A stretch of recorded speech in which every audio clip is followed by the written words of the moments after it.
Hello and welcome to देसी football FC. आज के वीडियो में हम ट्रांसफ़र विंडो की लेटेस्ट न्यूज़ के बारे में बात करेंगे। तो आइए शुरुआत करते हैं आईएक्स के राइट बैक सर्जिनो डेस्ट से। तो सर्जिनो डेस्ट ये ट्रांसफ़र विंडो के काफ़ी पॉपुलर प्लेयर रहे हैं क्योंकि दोनों ही बार्सिलोना और बायर्न म्यूनिख उनको साइन करना चाहती है। शुरुआत में लग रहा था कि बायर्न म्यूनिख उनको साइन कर लेगी क्योंकि उनने सर्जिनो डेस्ट के एजेंट को भी कांटेक्ट कर दिया था और आईएक्स को अपनी ओपनिंग बिड भी सबमिट कर दी थी।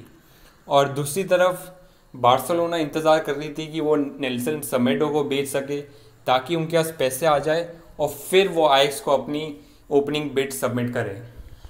पर ये हफ्ते ये पूरी ट्रांसफ़र स्टोरी का रुख बदल गया। बार्सिलोना ने काफ़ी फुर्ती से काम किया और नेल्सन सेमेडो को बेच दिया, और जैसे ही नेल्सन सेमेडो को बेचने की डील कंप्लीट हुई उनने तुरंत सर्जिनो डेस्ट के एजेंट और आईएक्स दोनों को कांटेक्ट किया। और अब माना जा रहा है कि बार्सिलोना काफ़ी एडवांस नेगोशिएशन में है दोनों के साथ ही, और बार्सिलोना अब फेवरेट्स है सर्जिनो डेस्ट को साइन करने के लिए, और सर्जिनो डेस्ट भी बार्सिलोना अब आना चाहते हैं। तो अगले हफ्ते के अंत से पहले ये डील का कंफर्मेशन मैं एक्सपेक्ट कर रहा हूँ। तो आइए अब लाते हैं कुछ transfer news Manchester city fans के लिए। तो मैनचेस्टर सिटी की सेंटर बैक साइन करने की खोज अभी भी जारी है। उनका जो फर्स्ट चॉइस ऑप्शन था जो थे नापोली के सेंटर बैक कोलिबली, पर कोलिबली की डील अब रुक गई है क्योंकि नापोली उनके लिए 80 मिलियन मांग रही है जो कि मैनचेस्टर सिटी देने से मना कर रही है। इसलिए मैनचेस्टर सिटी ने अब दूसरे ऑप्शंस देखना चालू कर दिया है।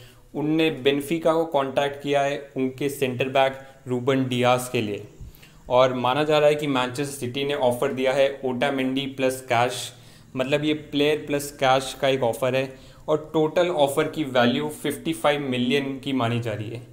अब देखने वाली बात है कि बेनफिका ये ऑफ़र एक्सेप्ट करती है या नहीं, क्योंकि काफ़ी अर्ली स्टेज पे नेगोशिएशंस है। तो अगले हफ्ते में देखते हैं इस डील पे कुछ एडवांसमेंट होता है या नहीं।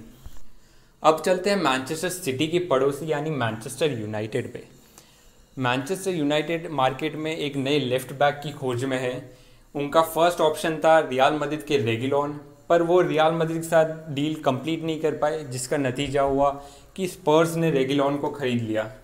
पर अब माना जा रहा है कि मैनचेस्टर यूनाइटेड पोर्तो के साथ नेगोशिएशन कर रहे हैं पोर्तो के लेफ्ट बैक एलेक्स टेलेस के लिए। डील की वैल्यू 25 मिलियन मानी जा रही है। तो अब देखते हैं एलेक्स टेलेस के लिए मैनचेस्टर यूनाइटेड पोर्तो को 25 मिलियन देती है या नहीं।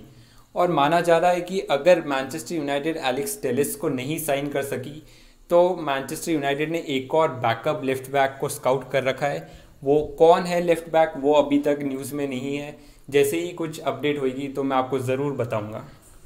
तो जहाँ तक Jadon Sancho to Manchester United transfer story की बात है तो उस स्टोरी में कोई भी नया अपडेट नहीं है। बात वही की वही अटकी हुई है।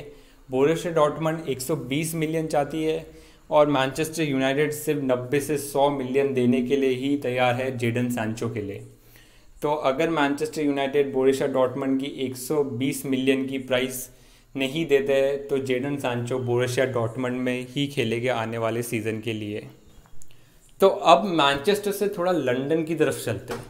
लंदन में पहले हम बात करेंगे आर्सेनल की। आर्सेनल लियोन के मिडफील्डर हुसैम ओवार को खरीदना चाहते हैं, पर लियोन उनके लिए 60 मिलियन मांग रही है जो कि आर्सेनल अभी देने के लिए तैयार नहीं है। तो देखते हैं कि ये डील हो पाती है या नहीं। अभी मुझे ये डील मुश्किल लग रही है। और दूसरे मिडफील्ड में आर्सेनल की टारगेट है एथलेटिको मैड्रिड के थॉमस पार्टी, पर कल ही एथलेटिको मैड्रिड ने एक स्टेटमेंट में कहा है कि थॉमस पार्टी एथलेटिको मैड्रिड ये सीज़न नहीं छोड़ेंगे। तो मुझे नहीं लगता कि थॉमस पार्टी भी आर्सेनल ज्वाइन कर पाएंगे ये सीज़न। तो अभी तक आर्सेनल के लिए अच्छी खबरें नहीं है ट्रांसफ़र मार्केट में।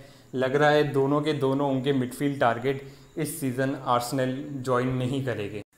तो अब चलते हैं एक और लंदन क्लब चेल्सी की तरफ। चेल्सी ने लीगा की टीम रेनेस से एडवार्ड मेंडी करके एक गोलकीपर है उनको साइन करा है, और माना जा रहा है कि अब वो आने वाले सीज़न में चेल्सी के नंबर 1 गोलकीपर हो गए। और मेंडी की डील कंप्लीट करने के बाद अब माना जा रहा है कि चेल्सी वेस्ट हैम के मिडफील्डर डिक्लन राइस को खरीदना चाहती है। आपको मैं बता दूं, डेक्लन राइस यूथ लेवल पे चेल्सी के ही प्लेयर थे और अब चेल्सी उनको वापस स्टैनफोर्ड ब्रिज पे लाना चाहती है।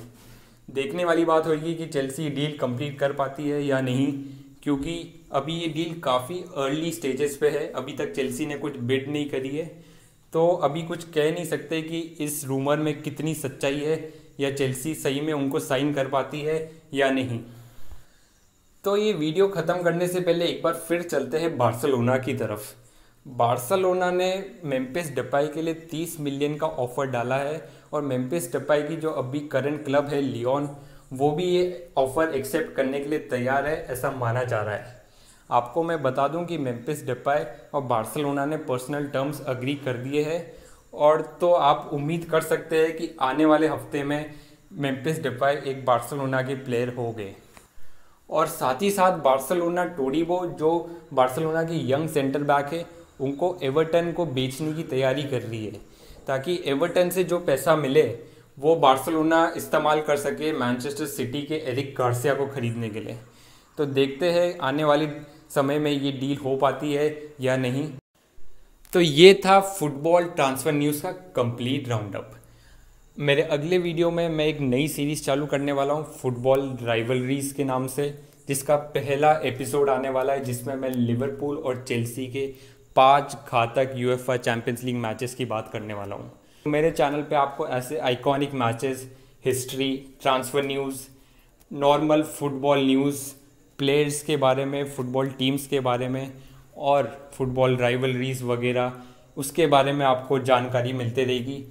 प्लीज़ आप लाइक, शेयर और सब्सक्राइब कीजिए ताकि मेरे को मोटिवेशन मिलते रहे, ताकि मैं एक अच्छा कंटेंट बनाते रहूं और रेगुलर कंटेंट पोस्ट करते रहूं।